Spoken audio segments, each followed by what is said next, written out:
Hey everyone.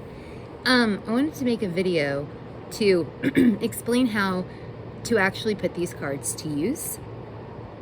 And you can use these cards in a lot of different ways, right?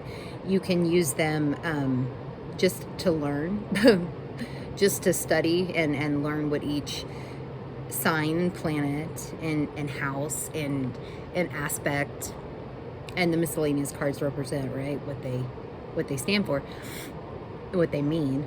But you can also, the biggest thing that I think these cards can do is to help one to visually synthesize the different parts of a chart.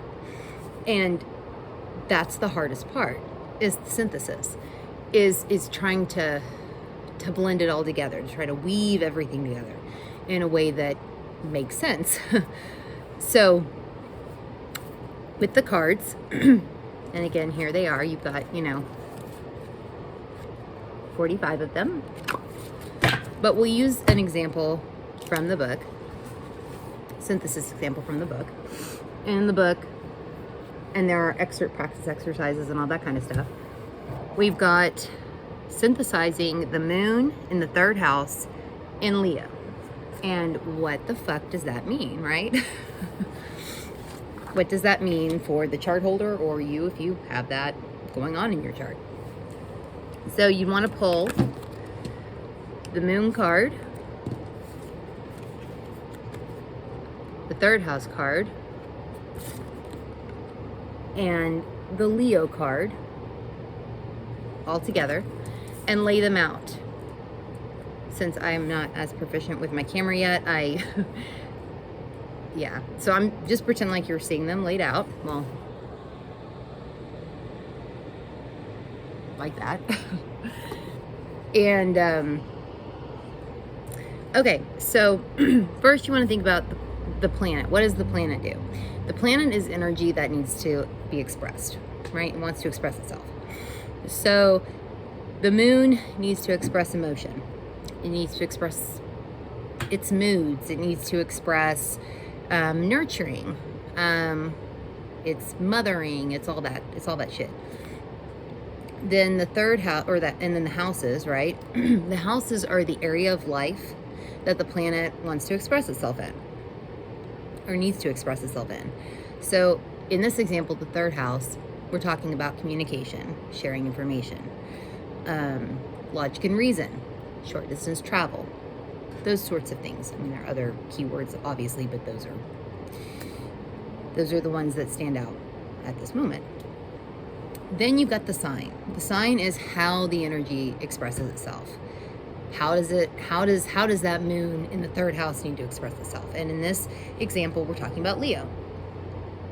So Leo is proud and loud and theatrical and dramatic, and it can be warm and delightful too. So all of those things. So in this example here, we'd be looking at something maybe like the feelings. The moon needs to express its feelings through communication in we'll say a proud way, or in a loud way, or in a theatrical way. There are all kinds of keywords on these cards, right? So the whole point is to kind of play around and find what fits for your specific situation, or for the situation of the person that you're reading for. And then, as you go on and you gain more knowledge and you become better at this, and there are some, as you go along, you might find that what you find here might contradict something that the moon in the third house in Leo is, say, squaring, which is pretty normal, because with the square aspect, you're looking at tension anyway. So how do you fuse that? We'll get into that in another video because this one's almost 5 minutes as it is.